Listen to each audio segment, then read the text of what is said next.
Hi, everyone. Welcome to this episode of the Charity Charge Show. I'm your host, Stephen Garton.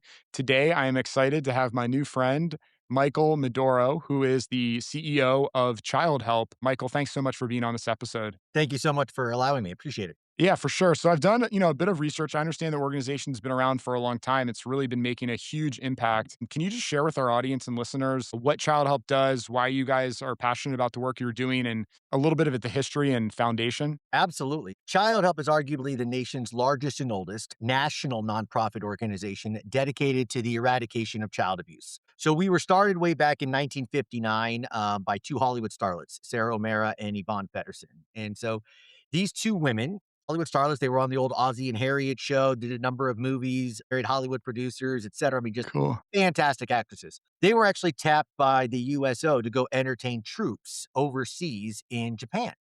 And it was there that they ended up encountering about 11 children that were kind of huddled together, trying to stave off the worst typhoon that Tokyo had ever experienced. And these were children that were called throwaway children, one of the most disgusting terms I've ever heard. But they were throwaway children because they were the result of American soldiers having relationships with Japanese women and neither side wanting to claim these children. So Sarah and Yvonne went out. They started looking for children's homes and orphanages that would take these children, but nobody would take these children because they couldn't get reimbursed for it.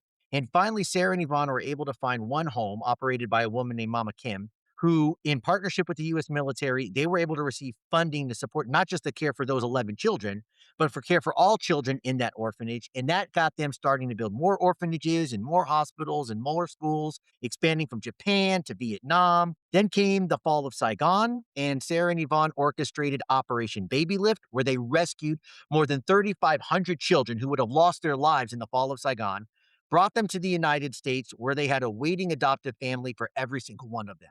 That got the attention of then California Governor Ronald Reagan and his wife Nancy, who asked Sarah and Yvonne to tackle a subject that nobody wanted to even acknowledge existed: child abuse. And so Child Help got started in an area where nobody wanted to acknowledge the horror of what really was happening behind some closed doors, created a feasibility study to understand the situation, and then from there, pioneered and created most every form of child safety legislation in this country, as well as nearly every form of program and service delivery addressing child welfare in this country today. And so over the last nearly 68 years, Child Help has operated a number of programs and services. Nationally, we operate the Child Help National Child Abuse Hotline. This is the only hotline operating anywhere in the world, 24 hours a day, 365 days a year by professionally degreed counselors, serving up to 170 different languages. This hotline is able to provide emergency resources, crisis intervention support to both children and adults in crises. Child Help also operates Child Help Speak Up Be Safe, which is the only prevention education curriculum on the market today, designed to educate students pre-K through 12th grade, not only on the signs and symptoms of abuse, but more importantly, what to do when they witness or experience abuse. That combination of educating children at the youngest age possible, keeping that education going with them and reinforced for them every single year throughout their academic career, and then reinforcing to them multiple times a year the connectivity to a professional counselor is the 1-2 combination that really distinguishes Child Help from any other organization of our kind anywhere in the world. In addition to that, Child Help operates the Child Help Alice C. Tyler Village in Lignum, Virginia. Now, this is a licensed psychiatric care facility, but most times when I say psychiatric care, people think of white padded rooms and straitjackets. We're talking about more than 250 acres of open land, pine trees, obstacle courses, children who have experienced the worst forms of trauma and abuse that you can imagine, the types of stuff that you see on Lifetime movies where they're carved in and burned on, that type of abuse. These children come and they live in home-style like cottages with other children of their same age and gender. They receive non-public school education so they don't fall behind in their studies. They receive every form of therapeutic care you can imagine, from traditional talk therapy to art therapy to music therapy, equine animal therapy. We even have a chapel on site to be able to provide non-denominational clergy services for children who have a faith-based background. But our intention is not to keep children there. Our intention is to create a unique treatment plan, because every child is unique and every trauma they've experienced is unique. A unique treatment plan to move them from an intense psychiatric care facility to something less intense, Sometimes that's family reunification, sometimes that's adoptive care, sometimes that's foster care, all of which are additional programs and services that Childhelp offers. And then Childhelp also pioneered the multidisciplinary model for advocacy centers, which is now operating in nearly every single state around the country, as well as in a number of countries around the world. What Sarah and Yvonne and Childhelp discovered when we were beginning to tackle abuse is that when a child discloses that they've been abused, oftentimes they have to tell that story multiple times over an extended period of time. Lawyers, legal professionals, police officers, doctors, and they've got to tell that in different settings, not designed for them. And it typically takes anywhere between 7, 8, 9 months to get all of those interviews taken care of. In situations in which we've discovered that a situation involves going to court or to trial, what we often found is that children were the ones that were on trial, not offenders. And that is because Mm. any defense attorney worth their salt was able to say, when you first told the story in this person's office, you said it this way, but you didn't say it the same way later down the road. Is that because this really didn't happen? Is that because you didn't like them? Is that because they didn't do for you what you wanted them to do? Is that what really happened? And the abuse you're talking about is not true? That's what we kept seeing time and time and time again. Children were constantly re traumatized, having to tell their stories so many times to so many different people over such an extended period of time, only to find themselves in a situation at the end where they were not believed and they were the ones that were being chastised and criticized for what happened. So Child Help changed that whole model. We created a model in which children came to an environment that was designed for them, a child centric, child friendly model, where they were welcomed into a playroom where they could get comfortable in their environment, where they were then met with a non uniformed, forensically trained interviewer who would gradually bring them into a forensic interview room where they could tell what happened to them in an environment that is comfortable for them.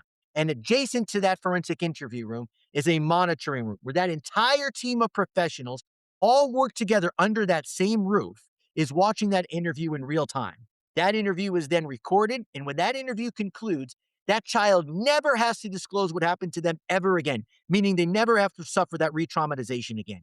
It also means that entire team of professionals has the story complete in its form and never has to see another variation of that story told over any extended period of time. Not only has that model created a significant reduction in the re traumatization of a child, but it has created a significant increase in holding offenders accountable for their actions. Those are the type of models and programs and service delivery that makes Child Help so significant in our country and so significant around the world.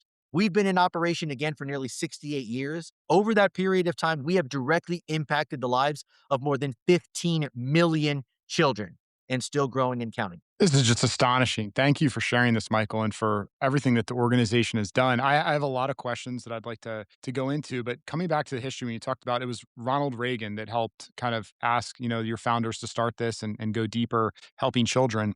I'm curious your perspective on the role. Like when I think of the kind of origin of the nonprofit industry and NGOs, non-governmental organizations, it's really been there. And I want people listening to this to kind of understand the broader perspective and then obviously specific to your organization and your cause and mission that so many of these nonprofit organizations are there in our communities to bridge the gap that the public sector is not able to provide. So I'm curious, your perspective, and especially right now when a lot of organizations are concerned about funding and trying to figure out ways to continue to make sure that their organizations can address the gap and the need. How do you think about the role of nonprofit organizations and your organization specifically, especially as you think about what the genesis of this organization was, going back to Ronald Reagan asking your founders to solve this problem? Great, great question. So, first off, Ronald and Nancy Reagan tapped Sarah and Yvonne to tackle child abuse because Sarah and Yvonne tackled an issue before that nobody else wanted to, that being the crisis Hmm.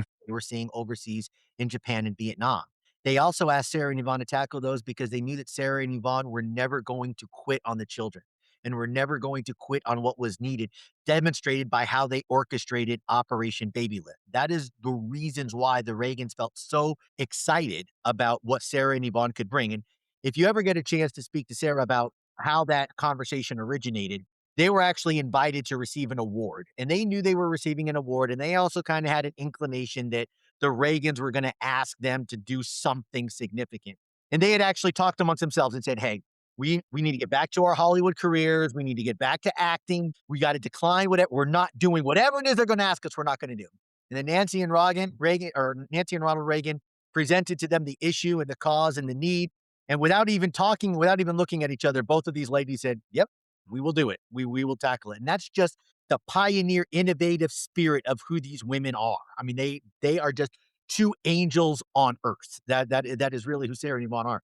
And so when you go back to NGOs and how they started, the first thing that Sarah and Yvonne wanted to look at is who's operating in this space already, and what can we do to support what they are doing or magnify what they are doing. Now, unfortunately, when this organization started, nobody was doing anything in that space at that time. So they really had to create and pioneer a lot of those programs and services. But Sarah and Yvonne have never wanted to do it alone. They've always wanted to do it in collaboration with other organizations. So I just got done talking about the multidisciplinary model of care that they pioneered and created.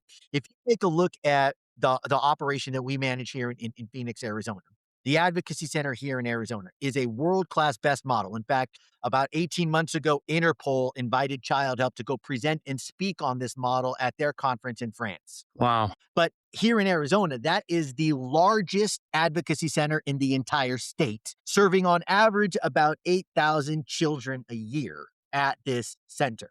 But we don't do it alone. In this center, you have got Childhelp. You got Phoenix Children's Hospital, which is the largest children's hospital in the state of Arizona. You've got the Office of the County Attorney. You got the Department of Child Safety. You got the largest child crimes unit of Phoenix PD. You've got all of these collaborative partners working together under one roof because we know that collaboration works. We know that the ability to partner and understand where you're strong at is that should be a complement to where I'm strong at. We don't need to compete. When I talk around the country, a lot of questions that I get asked all the time is what is the biggest challenge or the biggest weakness with nonprofit organizations? And I always answer that question the same way. There's too many of us. There's too many people trying to compete for the same dollars, for the same resources, to do the same exact thing because so many nonprofit organizations feel like my way is the best way. It's got to be done the way that I want to do it. I've got to have control. And if more nonprofit organizations would embrace the spirit of collaboration, if more nonprofit organizations would look at what it means to align instead of compete, we would be making such greater significant strides in so many different areas of causes and issues if we did it together than if we tried to do it alone.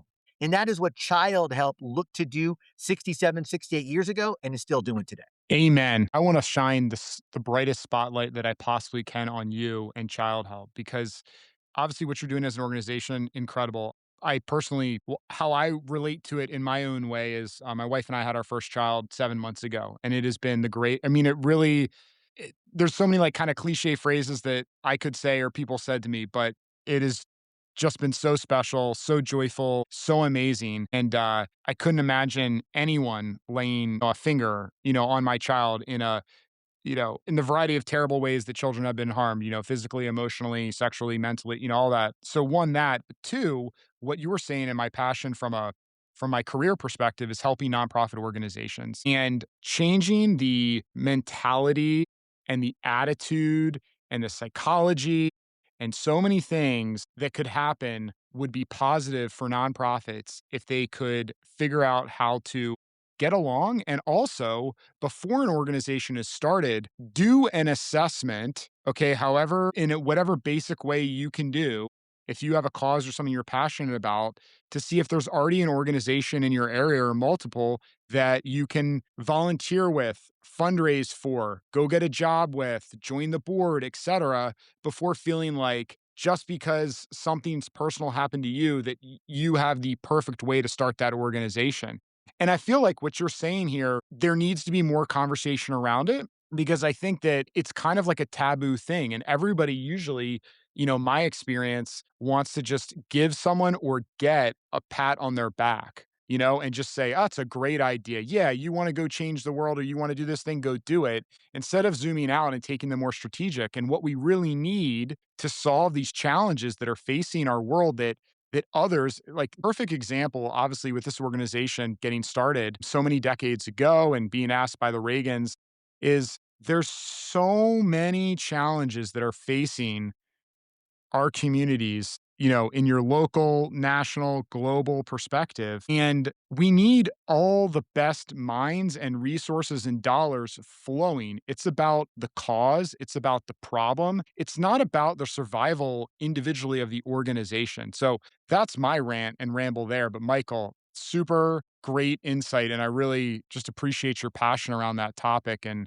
I'm happy to stand on the small soapbox with you and scream that at the top of my lungs. Thank you. I appreciate that. Thank you. Tell me what I wanted to jumping back to the overall issue here of child abuse that you all have been are focused on so acutely. Something that I'm wondering is what are, and I can ask this question. It's kind of a multi-part, so I can, of course, kind of restate it or as we go here. But what I'm wondering is, what are things that your organization has done, or what do you believe you could be doing differently to kind of go more upstream of like the root problem? Because this organization's been around for many decades now, yet you're still dealing with the constant inflow of these issues. What are things that ways you could kind of answer this, maybe even my perspective, like a young parent, things that I should be looking out for? How is your organization or what are your thoughts of getting to decrease it in the first place, child abuse? Great question. So many different ways to answer that question because Sure. so many different facets that are involved. So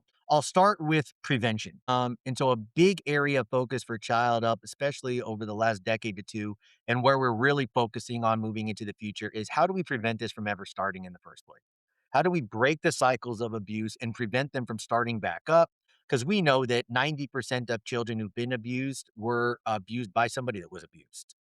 That cycle continues over and over. How do we break that cycle? And that's why Child Help is focused so much on its prevention education efforts. That Child Help Speak Up, Be Safe prevention education curriculum is so vital to getting into schools, to getting into advocacy centers, to getting into faith based organizations, to getting into other NGOs, so that children can learn and understand what safe behavior is and what safe behavior is not, what to do, what to not do, etc. But a child is not an isolated vessel. Children don't live by themselves. They live in communities with families and friends and relatives and coaches and teammates, etc.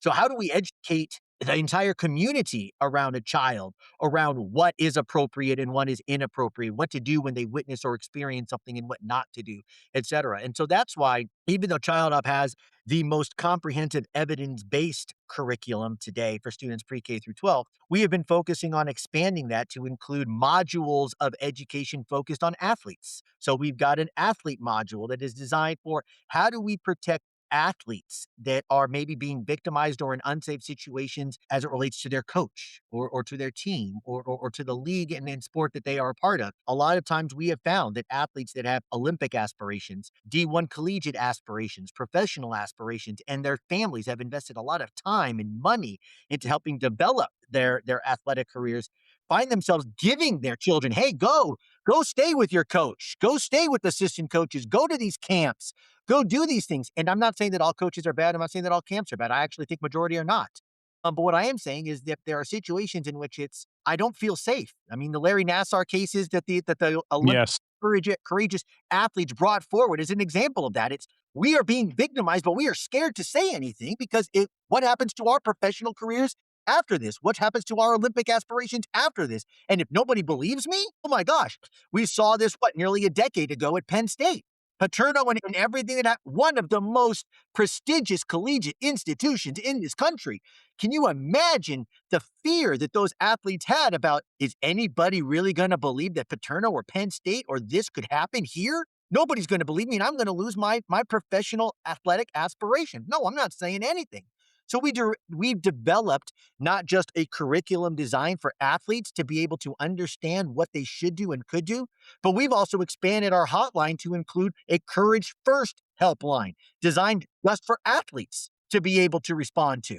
Then you take it away from athletes and you take it into adults. Okay, part of what we educate and teach children is find a safe adult that you can disclose this to. Well, if a child comes to me and discloses, how do I know what to do? How am I supposed to know what resources are available and what the appropriate next steps are? That's why our hotline was created, to help those adults be able to understand and navigate those. but let's create a curriculum that's designed to help adults understand that. So we're just getting ready right now to launch a new curriculum that we're calling Connect to Protect Kids, which focuses on educating adults on prevention. The training is built really on three focused areas: commitment, action, and connection. So, how are we giving caregivers, teachers, parents digital access to curriculum and collateral materials that allow them to understand what to do to help keep children safe? We've seen a rise in children harming themselves as it relates to AI, as it relates to social media. So we created modules for children and adults to both learn how to keep children safe from online harm. We saw, unfortunately, a story a few months ago where a young child reached out to AI to ask how he should kill himself. And AI gave him all the tools and the directions on how to do that.